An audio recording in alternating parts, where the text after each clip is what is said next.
नमस्कार दोस्तों, आपका स्वागत है। आज हम कक्षा 12 भौतिक विज्ञान प्रथम प्रश्न पत्र इकाई 1 स्थिर वैद्युतिकी इलेक्ट्रोस्टैटिक्स का अध्ययन करने जा रहे हैं। भौतिक विज्ञान प्रथम प्रश्न पत्र में 5 इकाई हैं। उनमें से पहली इकाई है स्थिर वैद्युतिकी अर्थात इलेक्ट्रोस्टैटिक्स। तो हम जान लेते हैं कि स्थिर वैद्युतिकी अथवा इलेक्ट्रोस्टैटिक्स किसे कहते हैं। तो स्पष्ट है कि इलेक्ट्रोस्टैटिक्स जो है दो शब्दों से मिलकर बना है, इलेक्ट्रो प्लस स्टैटिक। इलेक्ट्रो का अर्थ होता है आवेश और स्टैटिक का अर्थ होता है स्थिर, अर्थात स्थिर स्थिर यानी स्टैटिक्स स्थिर आवेश का अध्ययन। इलेक्ट्रोस्टैटिक्स का अर्थ है कि स्थिर आवेश का अध्ययन। स्थिर वैद्युतिकी भौतिक विज्ञान की वह शाखा है जिसमें हम स्थिर आवेश का अध्ययन करते हैं। स्थिर वैद्युतिकी भौतिक विज्ञान की वह शाखा है जिसके अंदर हम स्थिर आवेशों का क्या करते हैं, अध्ययन करते हैं। इसका तात्पर्य यह होता है कि आवेश रुका रहेगा यानी स्थिर रहेगा, नियत रहेगा, और ये भी कह सकते हैं कि रेस्ट पर रहेगा। आवेश जिस जगह पर है उसी जगह पर रहेगा, वह गति नहीं करेगा।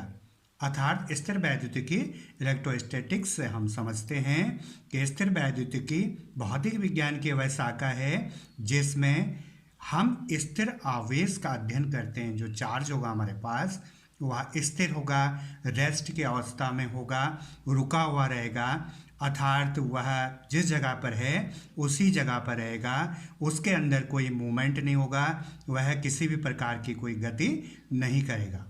तो इकाई नंबर 1 जो है स्थिर वैद्युतिकी, इसके अंदर जो है हम निम्न टॉपिक का अध्ययन करते हैं। पार्ट कह सकते हैं इनको, अध्याय कह सकते हैं। पहला अध्याय जो इसके अंदर आता है वो वैद्युत क्षेत्र है। वैद्युत क्षेत्र इसके अंदर आता है, इसको हम इलेक्ट्रिक फील्ड भी कहते हैं। दूसरा अध्याय इसके अंदर आता है वैद्युत विभव या विद्युत विभव।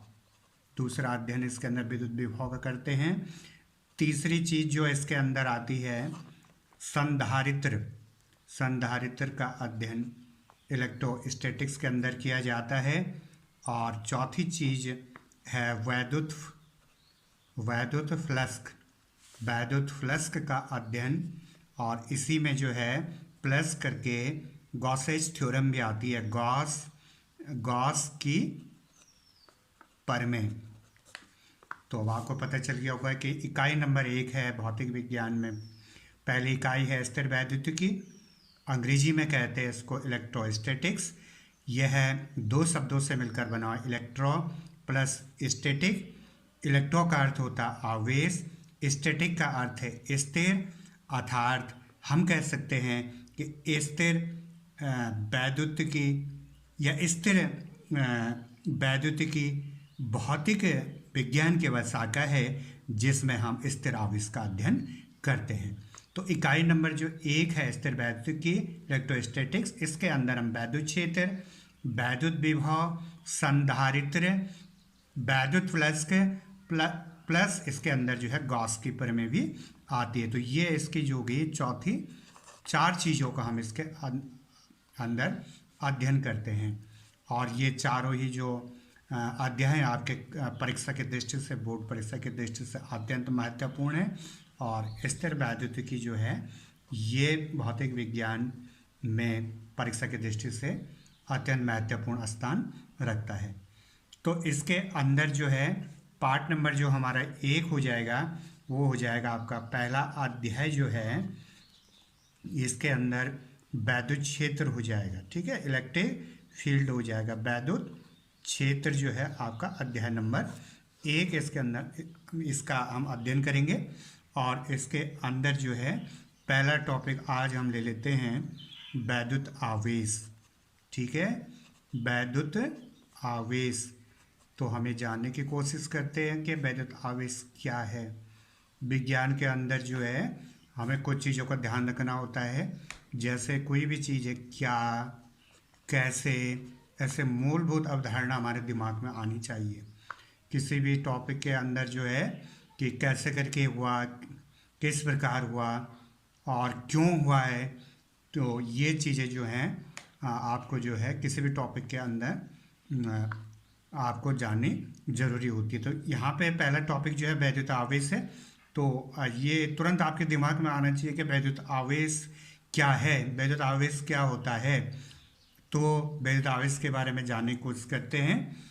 तो सब सर्वप्रथम जो है आज से हम ये मान के चलते हैं कि आज से जो है 2600 वर्ष पहले यूनानी दार्शनिक, कहाँ के दार्शनिक थे ये? यूनान के दार्शनिक थे, यूनानी दार्शनिक। और ये यूनानी दार्शनिक, इनका नाम था थैल्स। 2600 वर्ष पहले यूनानी दार्शनिक थैल्स ने सबसे पहले हमको वैद्युत आवेश की जो कॉन्सेप्ट होता है इसके बारे में समझाने की कोशिश की थी। तो यूनानी दार्शनिक जो थैल्स थे, इन्होंने देखा कि जब हम क्या करते हैं, उन्होंने देखा कि अंबर, एक पदार्थ लिया उन्होंने, अंबर नामक पदार्थ लिया और उस अंबर पदार्थ को उन्होंने ऊन से रगड़ा। किससे रगड़ा? ऊन से रगड़ा। तो ये हो गया आपका अंबर नामक पदार्थ और ये हो गया आपका ऊन। तो इन दोनों को उन्होंने आपस में रगड़ा। तो आपस में रगड़ने के बाद क्या हुआ?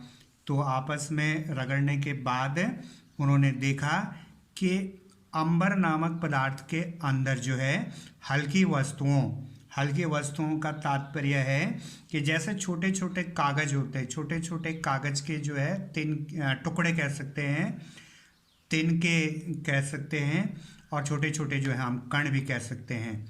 तो अंबर नामक पदार्थ के अंदर जो है कागज के छोटे छोटे टुकड़े, तिनके, कणों को अपनी ओर आकर्षित करने का गुण पैदा हो गया। अपनी ओर आकर्षित करने का गुण आ जाता है। तो थैल्स नामक वैज्ञानिक ने 2600 वर्ष पहले क्या देखा कि उन्होंने देखा कि जब अंबर नामक पदार्थ को किससे रगड़ा जाता है? ऊन से रगड़ा जाता है। तो ऊन से रगड़ने पर अंबर नामक पदार्थ के अंदर छोटी छोटी वस्तुओं अर्थात हल्की वस्तुओं को आकर्षित करने का गुण उत्पन्न हो जाता है। ठीक इसी प्रकार 1600 में इंग्लैंड के वैज्ञानिक, कहाँ के वैज्ञानिक थे? इंग्लैंड के वैज्ञानिक डॉक्टर गिलबर्ट इनका नाम था। डॉक्टर गिलबर्ट ने प्रयोगों द्वारा इन्होंने यह पता लगाया कि ये अंबर और ऊन के साथ ही ऐसा नहीं होता है, बल्कि कई अनेक पदार्थ हैं, जैसे कांच है, आपके पास कांच है, आबनूस है, आबनूस, गंधक है, आबनूस हो गया, गंधक हो गया, लाख हो गया, आदि भी रगड़े जाने पर, आदि पदार्थ जो हैं रगड़े जाने पर इनके अंदर भी हल्की वस्तुओं को आकर्षित करने का गुण उत्पन्न हो जाता है। तो सबसे पहले किसने बताया था?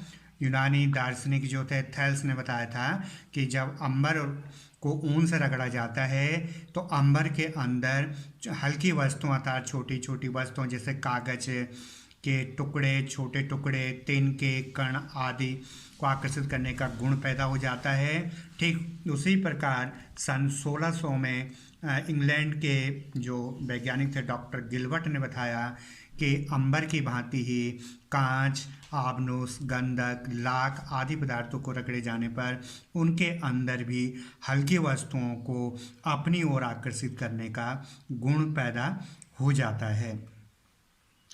तो अब इससे स्पष्ट है कि इन पदार्थों में यह गुण किसके कारण उत्पन्न हुआ। अब आपके समझ में आ गया होगा कि जब भी हम दो पदार्थों को रगड़ते हैं तो उनमें से एक पदार्थ के अंदर जो है वस्तु को, छोटी वस्तुओं को, हल्की वस्तुओं को आकर्षित करने का गुण पैदा हो जाता है। किसके कारण उत्पन्न हुआ? वह जो है रगड़ने के कारण उत्पन्न हुआ। जब रगड़ते हैं, रगड़ने के कारण, और इसको हम विज्ञान की भाषा में कहते हैं घर्षण, फ्रैक्शन कहा जाता है इसको। तो यह गुण जो है इनके अंदर रगड़ने अथवा घर्षण के कारण उत्पन्न होता है। इसी गुण को प्राप्त कर लेने पर पदार्थ को वैद्युतमय कहा जाता है। जब हल्की वस्तुओं को रगड़ते हैं, जब दो वस्तुओं को रगड़ते हैं और घर्षण करते हैं, उनके अंदर जो हल्की वस्तुओं को अपनी ओर आकर्षित करने का गुण आ जाता है। तो इसी गुण को प्राप्त कर लेने पर पदार्थ को क्या कहा जाता है? वैद्युतमय कहा जाता है, इलेक्ट्रीफाइड कहा जाता है। ठीक है। तथा वह कारण जिससे कि उनमें यह गुण उत्पन्न होता है उसे हम क्या कहते हैं? वैद्युत कहते हैं, इलेक्ट्रिसिटी कहते हैं। क्या कहते हैं? वैद्युत कहते हैं। ठीक है। अब आपके समझ में आ गया होगा कि इलेक्ट्रिसिटी अथवा वैद्युत किसे कहते हैं। जब भी हम दो वस्तुओं को आपस में रगड़ते हैं तो उनमें से किसी एक वस्तु के अंदर जो है हल्की वस्तुओं को अपनी ओर आकर्षित करने का गुण पैदा हो जाता है, तब हम कहते हैं इस गुण को जब प्राप्त कर लेती है पदार्थ या वस्तु, तब उस पदार्थ को वैद्युतमय, इलेक्ट्रीफाइड कहते हैं। और वह कारण जिससे कि उनमें यह गुण उत्पन्न होता है, वैद्युत यानी इलेक्ट्रिसिटी कहते हैं। और किसी भी पदार्थ के वैद्युत में हो जाने पर कहा जाता है कि पदार्थ ने आवेश को ग्रहण कर लिया। किसी भी पदार्थ के वैद्युत में हो जाने पर कहा जाता है कि पदार्थ ने आवेश को ग्रहण कर लिया। अर्थात वैद्युत में पदार्थ को आवेशित पदार्थ भी कहा जाता है। ठीक है, इतना क्लियर हो गया। वैद्युत में पदार्थ को आवेशित पदार्थ भी कहा जाता है। ठीक है। इसके बाद जो इसके अंदर अगला कॉन्सेप्ट आता है, ये आता है धन और ऋण। धन और ऋण आवेश। अब आपकी समझ में ये भी आ गया होगा कि आवेश कितने प्रकार के होते हैं। आवेश जो हैं दो प्रकार के होते हैं। नंबर एक धन आवेश और दूसरा होता है ऋण आवेश। ठीक है। तो यहाँ पर जो है प्रयोग द्वारा क्या देखा गया, यहाँ पर एक छड़ ली गई। ये छड़ जो है आपकी जो है कांच की है। ये हम बना रहे हैं इसको समझाने के लिए। ये कांच की छड़ है। किस चीज़ की छड़ है ये? कांच की छड़। ठीक है। और ठीक है, यहाँ पर जो है ये आपका जो है रेशम है। क्या है ये? रेशम है। ठीक है। अब हमने क्या करना है कि इस कांच की छड़ को किससे रगड़ना है? रेशम से रगड़ना है। हमने पहले पढ़ लिया है कि जब दो पदार्थों को हम रगड़ते हैं तो उनमें से किसी एक पदार्थ के अंदर जो है आवेश उत्पन्न हो जाता है। ठीक है। आवेश यानी हल्की वस्तुओं को आकर्षित करने का गुण आ जाता है। जब हम कांच की छड़ को जो है रेशम से रगड़ते हैं तो कांच की छड़ के अंदर जो है ये छड़ जो है आवेशित हो जाती है। ठीक है, क्लियर समझ में आ गया था ना। कांच की छड़ को किससे रगड़ना है? रेशम से रगड़ना है। तो कांच की छड़ के अंदर जो है आवेश उत्पन्न हो जाता है, अर्थात क्या हो जाती है? कांच की छड़ आवेशित हो जाती है। ठीक है। इसी प्रकार हम क्या करते हैं कि एक आबनूस की छड़ ले लेते हैं। किसकी छड़ ले लेते हैं? आबनूस की छड़ ले लेते हैं। ठीक है। यहाँ पे लिख लेते हैं आबनूस। ये आबनूस की छड़ है। ठीक है। और इसको रगड़ते हैं यहाँ पे बिल्ली की खाल से। किससे रगड़ते हैं? बिल्ली की खाल से रगड़ते हैं। ठीक है। आबनूस की छड़ को किससे रगड़ना है? बिल्ली की खाल से रगड़ने पर तो आबनूस की छड़ के अंदर भी जो है आवेश आ जाता है, यानी यह छड़ जो है आवेशित हो जाती है। ठीक है, क्लियर समझ में आ गया। सबसे पहले क्या करना है कि कांच की छड़ को किससे रगड़ना है? रेशम से रगड़ना है। तो रेशम से रगड़ने पर कांच की छड़ आवेशित हो जाती है। उसी प्रकार जो है आबनूस की छड़ को बिल्ली की खाल से रगड़ना है तो रगड़ने से जो है ना, घर्षण से जो है आपकी आपनोस की छड़ जो है आवेशित हो जाती है, ठीक है। परंतु हम इन दोनों प्रयोगों में क्या देखते हैं कि आवेश जो है, दोनों छड़ों के आवेश भिन्न प्रकार के हैं। आवेश जो हैं भिन्न प्रकार के हैं, इनके आवेश जो हैं अलग अलग प्रकार के हैं, ठीक है। कांच की छड़ को किससे रगड़ा? रेशम से, तो कांच की छड़ आवेशित हो गई। और आपने उसकी छड़ को किससे रगड़ा? बिल्ली की खाल से, तो आपने उसकी छड़ क्या हो गई? आवेशित हो गई। परंतु यह देखा गया है कि इनका जो आवेश होता है वो भिन्न भिन्न प्रकार का होता है। अब हम यह समझने की कोशिश करते हैं, प्रयोग के द्वारा इसको समझने की कोशिश करते हैं आवेश को, ठीक है। हम क्या करते हैं कि एक छड़ लेते हैं, कांच की छड़, ठीक है। इसको जो है एक डोरी की सहायता से जो हम लटका देते हैं, ठीक है। कांच की छड़ को क्या करते हैं हम? एक डोरी की सहायता से लटका देते हैं। आवेशित छड़ को लेते हैं, और कांच की छड़ को पता है किससे रगड़ना है? रेशम से रगड़ा जाता है, और उसके अंदर क्या उत्पन्न हो जाता है? आवेश उत्पन्न हो जाता है। तो इस कांच की छड़ को जो है हम एक डोरी की सहायता से लटका देते हैं, कांच की छड़। और ठीक इसी के सामने जो है एक दूसरे कांच की छड़ को, जिसको कि रेशम से रगड़ा है, ठीक इसके सामने लाते हैं। ये भी कांच की छड़ है, ठीक है, कांच की छड़, ये भी आपकी कांच की छड़ है। तो ये पहली वाली छड़ है, ये दूसरी वाली छड़ है। तो ये रेशम से रगड़ के ये भी आवेशित की गई है, दूसरी छड़ को भी जो है रेशम से रगड़ करके आवेशित की गई है, ठीक है। परंतु हम क्या देखते हैं कि जैसे ही हम इस कांच की छड़ को, दूसरी वाली कांच की छड़ को पहली वाली कांच की छड़ के पास लाते हैं, तो यह छड़ जो है इस छड़ से दूर हटना शुरू कर देती है। यानी जैसे जैसे हम इसके नज़दीक इसको लाते हैं दूसरी वाली छड़ को, तो पहली वाली छड़ जो है अपनी जगह से दूर हटना शुरू कर देती है, ठीक है। इसी प्रकार हम क्या करते हैं कि एक आवेशित जो है आपनुस की छड़ को, किसकी छड़ को?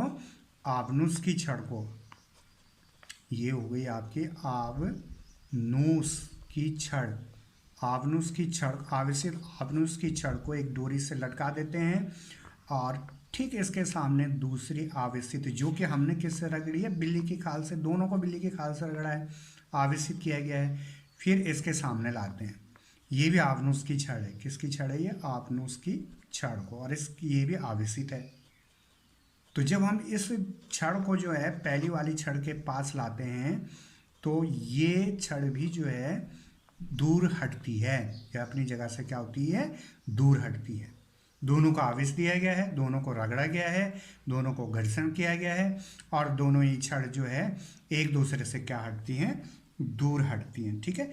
परंतु अब हम क्या करते हैं कि यहाँ पर जो है एक आपनुस की छड़ को लटका देते हैं। आपनुस की, ये आपनुस की छड़ है, आपनुस की छड़ को एक डोरी के साथ लटका देते हैं। ठीक इसके सामने जो है हम जो बिल्ली की खाल से रगड़ी हुई, वो रेशम से रगड़ी हुई कांच की छड़ है, उसको लाते हैं, कांच की छड़ को, कांच की छड़ को लाते हैं इसके सामने। तो हम देखते हैं कि ये आपनुस की छड़ जो है वो आपके कांच की छड़ की ओर आना क्या हो जाती है? शुरू हो जाती है, ठीक है। समझ में आ गया आपके? यहाँ पर क्या है? ये आवेशित कांच की छड़ है, ये भी आवेशित कांच की छड़ है। जब इन दोनों को एक दूसरे के पास लाते हैं, तो दूसरी वाली को पहली वाली के पास लाते हैं, तो पहली वाली जो है दूर हटती है। ठीक उसी प्रकार जो है आपनुस की छड़, दोनों आवेशित हैं। जब दूसरी वाली को पहली वाली के पास लाते हैं, तो पहली वाली दूर हटती है। परंतु यहाँ पर क्या है? आपनुस की छड़, आवेशित आपनुस की छड़ है, आवेशित कांच की छड़ है। जब इन दोनों को एक दूसरे के पास, दूसरी वाली को जो है पहली वाली के पास लाते हैं, तो पहली वाली दूर हटने के बजाय जो है नज़दीक आना शुरू कर देती है, यानी ये आकर्षित होना शुरू कर देती है इसके पास, ठीक है। तो इस प्रयोग के अंदर जो हम देख रहे हैं कि छड़ें जो हैं एक दूसरे से दूर हट रही हैं। क्या हो रही हैं? दूर हट रही हैं। और यहाँ पर हम देखते हैं कि छड़ें जो हैं एक दूसरे के नज़दीक आ रही हैं, पास आ रही हैं। ठीक है, इतना क्लियर हो गया आपका। अब क्या हो रहा है इसके अंदर, इस प्रयोग से क्या हो रहा है स्पष्ट, इस प्रयोग से स्पष्ट है कि आवेश दो प्रकार के होते हैं। देखो पहला वाला तो वो है कि जो छड़ एक दूसरे से दूर हट रही हैं, और दूसरा वाला जो है कि छड़ एक दूसरे के क्या आ रही हैं, पास आ रही हैं। तो ये से यह स्पष्ट होता है कि आवेश क्या हैं, दो प्रकार के हैं। ठीक है, पहला वाला जो ये आवेश होता है, पहले वाले आवेश को हम धन आवेश कहते हैं, और दूसरे वाले आवेश को जो है हम ऋण आवेश कहते हैं। ठीक है, और ये जानना भी आपको जरूरी है कि धनावेश और ऋण आवेश जो ये नाम दिए गए हैं, जिनको हम कह रहे हैं कि धनावेश और ऋण आवेश, ये नाम जो हैं अमेरिकी वैज्ञानिक बेंजामिन, किसने दिए ये, बेंजामिन और फ्रैंकलिन ने दिए थे नाम। ठीक है, और कब दिए थे, 1750 में दिए थे, 1750 में धन और ऋण आवेश जो नामकरण किया गया। ये अमेरिकी वैज्ञानिक, अमेरिका देश के वैज्ञानिक थे ये बेंजामिन फ्रैंकलिन, इन्होंने 1750 में दिए थे। और इस प्रयोग से यह भी स्पष्ट होता है, जो मुख्य बात निकल के आती है इस प्रयोग से, वह यह है कि सजातीय आवेश एक दूसरे को प्रतिकर्षित करते हैं। ध्यान दीजिएगा, पहला तो ये है कि आवेश जो है दो प्रकार के होते हैं। दूसरा चीज जो निकल के आ रही है इसके अंदर कि सजातीय आवेश एक दूसरे को क्या करते हैं, एक दूसरे को प्रतिकर्षित करते हैं। ठीक है, ठीक है, इसी प्रकार जो होता है हम ये भी कह सकते हैं यहाँ पे कि विजातीय आवेश एक दूसरे को आकर्षित क्या करते हैं, एक दूसरे को आकर्षित करते हैं।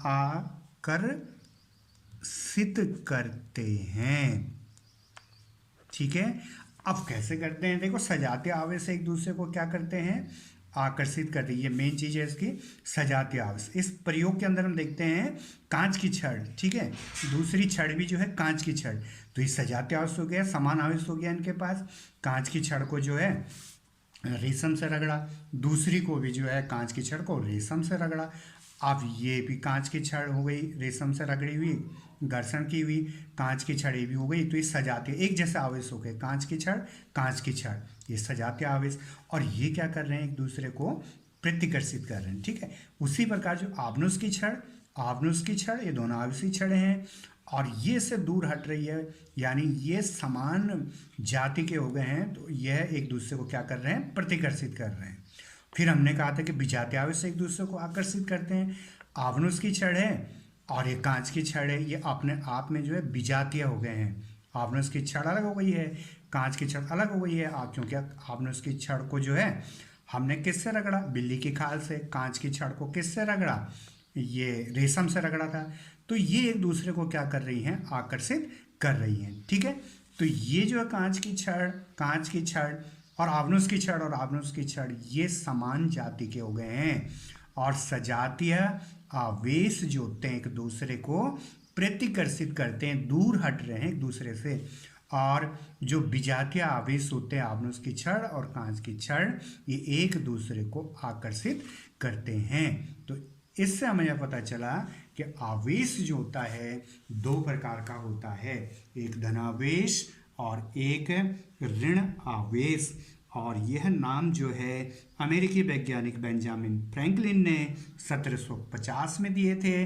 और इस प्रयोग से यह भी स्पष्ट हुआ कि सजातीय आवेश एक दूसरे को प्रतिकर्षित करते हैं और विजातीय आवेश एक दूसरे को आकर्षित करते हैं। तो ये हमारा जो था इलेक्ट्रोस्टैटिक्स स्थिर वैद्युतिकी इकाई नंबर 1 का पहला चैप्टर यानी पहला अध्याय वैद्युत क्षेत्र था, जिसके अंदर हमने अध्ययन किया वैद्युत आवेश का, और उसके बाद आवेश कितने प्रकार के होते हैं। तो उम्मीद करते हैं कि आपको यह वीडियो अच्छा लगा होगा। यदि अच्छा लगा है तो लाइक कीजिए, सब्सक्राइब कीजिए और दोस्तों के पास शेयर कीजिए।